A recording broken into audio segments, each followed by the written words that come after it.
Rockwell mountain retreat Kakkadampoyil Nayadampoyil. Tirur ഏഴൂരിൽ 1.5 വയസ്സുകാരനായ മകനും മാതാവും കിണറ്റിൽ വീണ് മരിച്ച നിലയിൽ കണ്ടെത്തി.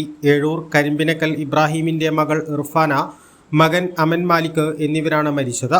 തിങ്കളാഴ്ച വൈകിട്ട് 4 മണിയോടെയാണ് സംഭവം. പിതാവ് ഇബ്രാഹിം പള്ളിയിൽ പോയ സമയത്ത് ഇരുവരും മാത്രമാണ് വീട്ടിലുണ്ടായിരുന്നത്. അയൽവാസി വീട്ടിലെത്തി ആരെയും കാണാത്തതിനെ തുടർന്ന് അന്വേഷിച്ചപ്പോൾ കിണറിന്റെ വല ഇളകിക്കിടക്കുന്നത് കണ്ട് സംശയം തോന്നി നോക്കിയപ്പോഴാണ് ഇർഫാനയുടെയും കുഞ്ഞിന്റെയും മൃതദേഹം കണ്ടെത്തിയത്.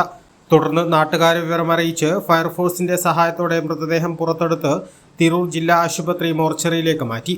കുടുംബത്തോടൊപ്പം ഉംറയ്ക്ക് പോയ ഇവർ കഴിഞ്ഞ 15-നാണ് നാട്ടിലെത്തിയത്. യുവതിയുടെ ഉമ്മ 4 മാസം മുൻപാണ് മരിച്ചത്. ഇതിൽ കടുത്ത മനോവിഷമത്തിലായിരുന്നു യുവതിയെന്നും പോലീസ് പറയുന്നു. യുവതിയുടെ ആത്മഹത്യാ കുറിപ്പും കണ്ടെത്തിയിട്ടുണ്ട്.